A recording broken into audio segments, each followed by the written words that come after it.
Welcome back to Contemporary Black Voices. We are here having a discussion with the writer Fred about the Tulsa massacre. And so before we left, we had left off, and Dr. Chadwell had a question for Professor Williams. Yes, I do.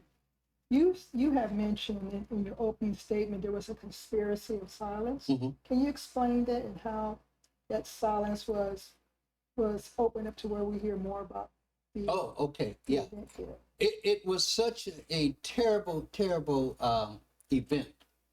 Even white folks felt, guilty. They didn't want that to get out. So what they did is every newspaper, everything agreed not to say anything about it. They squashed it. And it was a conspiracy throughout the country. And no one knew about it until a Oklahoma State legislator, Don Ross, when he was a kid in high school, his teacher was telling him about what happened. And Don Ross said, that never happened. And so the teacher grabbed him and said, come on with me. Now, I mentioned Bill and Lola Williams. They had a son named Bill Williams. At that time, he was like in his late 80s. And they took this boy to his house, and he told him everything that happened. And Don Ross, after that, was determined when he got old enough, he would force them to reopen this. And what he did, he got elected to the Oklahoma State Legislature, and he forced it to reopen it. Because what they did right after it happened, they had a grand jury hearing, and their findings, here were their findings. There was a bunch of drunk Negroes who went across the tracks and attacked white people, and they had to beat them. Wow. That was their findings. Wow. Yeah. So they were still trying to clean up what really happened. Clean up what really happened, yeah. So Don Ross put the pressure on them, and they opened up and they started the commission. And I mentioned Miss Gates was one of the people on the commission, and they did a thorough examination of everything, and they came out with a different finding. And so that was, no white was ever blamed, except for maybe Police Chief Gustafson, because here's what he did. When that 10,000 whites, I mean, these are kids, everybody got their guns, and Gustafson said, man, I can't kill white folks to stop them from killing black folks. So his detective said, deputize them. Wow. So he deputized all of them. They Kids gave too? them the legal authority to Kids go. too. Kids too, everybody. Gave them the legal authority to go and start shooting. And they started shooting. I mean, they killed, I think the most pathetic case that I read, there was a black couple in their house. And they saw what was happening. They went in their bedroom, they started reading the Bible. These two whites went in there and shot the woman in the head, shot the man in the head. They dragged their bodies out and they started fire. They burned up all those houses, all down Detroit Avenue. And so it was just a bloodbath that was sanctioned by the government. Now, my friend Demario Solomon Simmons is an attorney, and I hope to get him on our show to tell us where they are right now. He and Charles Ogletree, famous lawyer at Harvard, he took on the case to try to get reparations. And it went all the way to the Supreme Court, and the court ruled you have a case, but statute of limitations run out. I thought there was no statute of limitations on murder. They didn't consider it. Who you gonna bring up on murder charges for? There was no one. So they threw it out. Now he's gone back and taking a different route. He's going after the city. Now what the state legislature did, because they felt sorry, they built the cultural center. Instead of giving, Oh my goodness! Wow. they built the cultural center. So My question: has anyone ever put a finite number as far as the number of victims from that night? the number that everyone is working with now is 300. 300. Yeah. But what was, of course, the deaths were the worst. But what they did is they got to the governor and said, you got to send in the National Guard, the state National Guard, because the local National Guard was joining the rioters. Wow. So they sent in the state National Guard, and General Barrett, when they got there, He said, "Go eat breakfast first." Wow. So they ate breakfast. And so then when they finally started to go in and put an end to it, Joe Barrett said, "Send all the white folks home, rest all the Negroes." And you got pictures, you can see them now, for Negroes in trucks. They're taking them to the convention center, into the ballpark, and they're locking them up. And the only way you could get out of those lockup is if someone that you work for came and said, "Oh, He's a good Negro. he works for me." They wouldn't say Negro. Yeah. Wow. He works for me. He can get out and go to work, but you had to come back. Dr. Chadwell, you had a Yeah, follow-up. you know,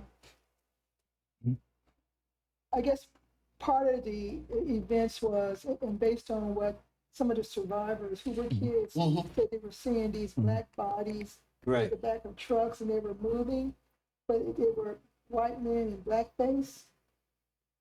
White men in black You know, face. they painted themselves black so they could, it was easier for them to get into. The city, the area. I don't know. I mean, I'm not gonna question anyone who was there. I'd never do that. But my only issue is, why would they have to blackface? Because they had wiped out all the defense, and they got just free reign, man. They could go through there and do whatever they want. So, and Chris, you had a question? I would like to ask the writer if he could bring this to present day times. There's been a lot talked about. I think America has been embracing Black Wall Street. We have not seen anything like it since 1921. And my question is twofold. One is, what can we do today to bring about a present day Wall Street, Black Wall Street? And number two, do you think there's any correlation between the genetic passing of to John Rogers, who is the great grandson of who? J.B. Stratford. Of J.B. Stratford. And I would love for Robert Smith to tell us about his great grandfather and the pool hall that he owned when he was in Black Wall Street. So I'm going to let you, that's loaded with a lot of stuff, and I'll let you. What part do you want me to address? Why we all of can't it. do? You can start wherever you want. Okay. Start with the easy question Okay. first. You say, can we do this again? Well, one thing we do need to keep in mind, and I'm not saying this is why it happened, segregation forced blacks to buy. But here's the difference. If you take Harlem, New York, you had the same situation, but all the businesses were owned by white people. All the clubs, everything. The Cotton Club, all the clubs, they're owned by white folks. I think Winston-Salem had something similar to Tulsa, but all those businesses were owned, but in Tulsa, they were owned by brothers. And what happened is O.W. Gurley and J.B. Stratford arrived in Tulsa in 1906. The oil well thing was just, Glenpool was just booming. There's more oil coming out of Tulsa than anywhere else. And whites were going in there making money, and of course they wouldn't allow blacks to own an oil well. So, but they need a lot of black support. Labor. Labor, yeah. And support like maids and chauffeurs and stuff like that.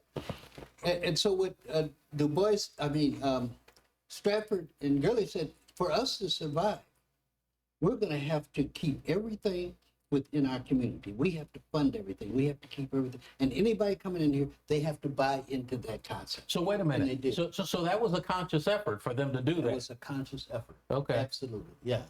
Now, the difference today is, you ask why we can't do that, and I say, and you guys don't think I'm crazy, I know, because after slavery, we didn't go through therapy. We didn't go through therapy. And the therapy I'm talking about is making us bleed back in ourselves. And that never happened. We went to the churches, and all the church taught you to do was love Jesus, love God, not love yourself. And that's why today we would have to go through that therapy, because and I think we've had this discussion before. We think white folks' ice water is colder than our ice water. Even and Ted can address this. Even in the literature world, if you're author, you don't want to go to a black publishing company, you want to go to Random House, Simon and Schuster, because they know it's good literature.